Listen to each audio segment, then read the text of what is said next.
You've got to stop snacking to burn fat for fuel.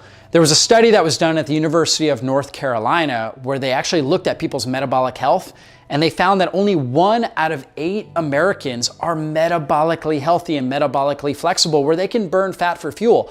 That equates to 12%. The other 88% of our society is not good at burning fat for fuel. So they're actually storing fat, and when you store more fat, you actually create more inflammation in your body, you weaken your immune system, you drive up your blood pressure, cause cardiovascular issues, increase your risk for all-cause morbidity, meaning all different types of diseases, as well as mortality and dying early. And so if only 12% are metabolically healthy, then you know what? We've got to do a lot of different things in our society. And so we've probably heard things like, in order to burn fat, you need to eat often, like every 3 hours, in order to kind of rev up your metabolism. But I'm here to tell you that is not true at all.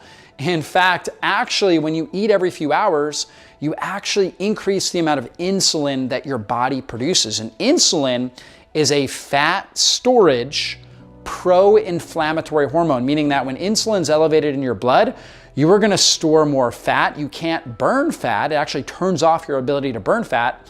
And you turn up inflammation, meaning that inflammation is like the root cause, obviously, of pain in our body.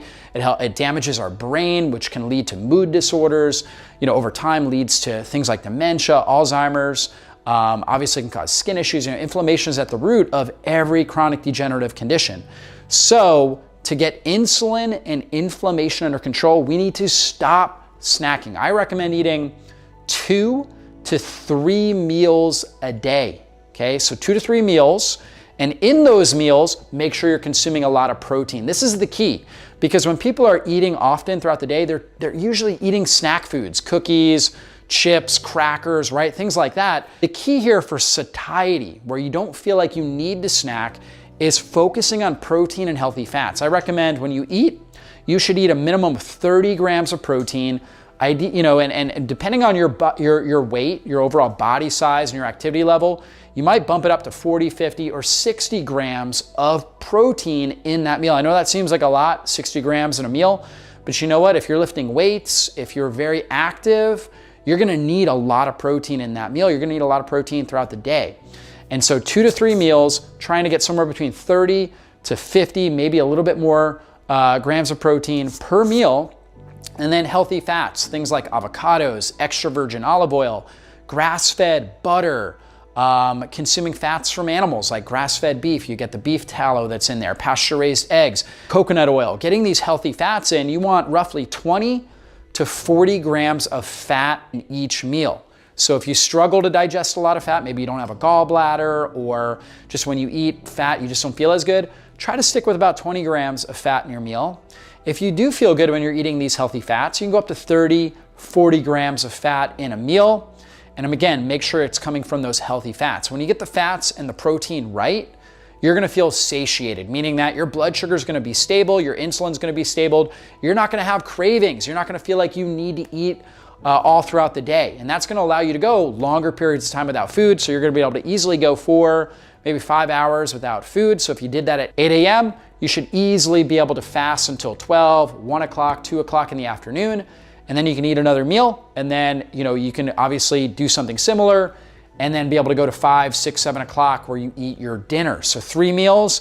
And if you really want to improve your health, over time, you should compress your eating window. So instead of like a 12-hour eating window, maybe where you're eating from 8 a.m. to 8 p.m., you compress it down to 8 hours. Now you're eating your meals from 10 a.m. to 6 p.m. You could still have 3 meals, or you might decide, you know what, I actually feel really good with just 2 meals, where you consume a meal at 10 or 12 or even 1 o'clock in the afternoon, and then you wait until 5, 6, 7 o'clock in the evening and you eat your dinner. And that's great. That actually lowers the amount of insulin that your body produces, lowers inflammation, and allows your blood sugar to come down, to regulate itself, and allows you to spend more time in fat burning. When insulin's up, let's say this is the threshold marker, when insulin's up, you're not burning fat. And until insulin creeps all the way down below the threshold, you won't burn fat. Once it gets below the threshold, now your body's fat burning. You want to teach your body to burn fat for fuel, because that's when you get metabolically healthy, when your body's able to burn fat, and it's also a great energy source for your brain, for all the different cells of your body. Actually produce rampant amounts of cellular energy from burning fat, and it's a cleaner energy source. When you burn sugar for fuel, you produce more oxidative stress, more free radicals.